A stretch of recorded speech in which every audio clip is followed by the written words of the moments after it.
So here we have the Audi A4 Avant S-Line on a 67 plate. I'm going to start off by showing you around the outside of the car, and then we'll hop in and run through some controls on the inside.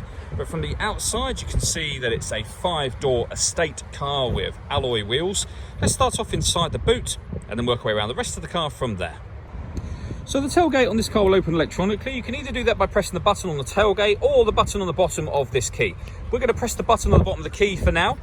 As we approach the back of the car, you can see we have reversing sensors, plenty of boot space as well, along with the 3 individually folding rear seats, and then underneath this tray section, a space saver spare wheel. Okay, so we're just going to work our way back round to the front of the car, and then we'll hop in and run through some controls on the inside. But now that we've done a full circle of it, you can see it's in excellent condition the whole way round. Just briefly before we climb in, I think it's well worth seeing the interior from this exterior point of view. There's plenty to run through on the dashboard, so let's hop in and we'll do that now. Okay, now that we're inside the car, we're going to start with the dials. On the left-hand side, we have the rev counter, and on the right-hand side, the speedometer and the fuel gauge as well. In the middle, you can see the total miles for this car. They are 16,395. The information displayed above that, which is currently a digital readout for the speedometer, can be changed using buttons on the steering wheel. So we're on the kind of driving data menu at the moment, so bits of fuel economy and what have you. But there are other menus available as well. You can see along the top there, we've got our audio menu. We've got various vehicle notes, your phone, for example, as well. And then your satellite navigation over on the right-hand side. So plenty of options up on the screen there. And to go through those options, you just need to use these buttons here. Over the right-hand side, we have stereo and phone controls. The phone controls can only be used after such time as you pair the phone up, which is done on the central screen. And we'll come to that in just a moment. And underneath here, we've got cruise control and speed limiter. So over on the central screen, you can see we have many options, including telephone.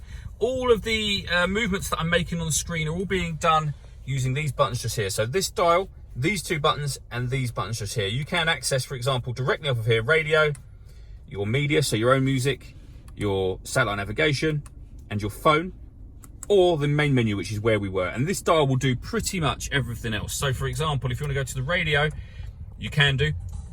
And everything that I'm doing is being done using that dial at the moment. You can see radio-wise, we have FM, FM, DAB, and AM here.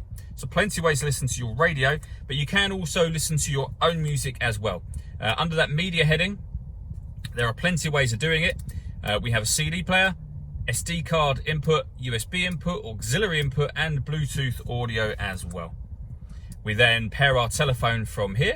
Satellite navigation is accessed there. There's a video that shows how that works on both our website and also on our YouTube channel as well.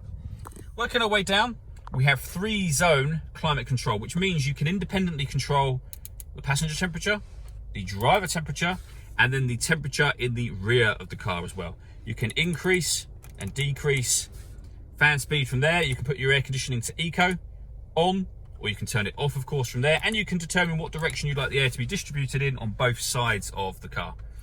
You can leave it as that, or you can hit auto, and now the climate control is being automatically controlled on the driver's side of the car to maintain this temperature. You can do the same for the passenger and in the rear of the car as well. This car's also got heated driver and passenger seats, both with 3 different heat settings on each. Below that, we can change various things with these buttons along here. Starting from the right-hand side, that one will turn off the screen. So if I show you the screen and press that button, it basically turns it off. That's really for nighttime driving, just one less element of light within the car that can distract you. That turns on or off the parking sensors. We can turn off the traction control. This button turns off the stop and start. This car's designed to cut out when it's stationary in traffic to save you fuel. That system is now turned off. And this button will change the driving setup of the car. So we can put it in comfort mode, auto, so it will change as it needs to, depending on the road conditions and your driving style.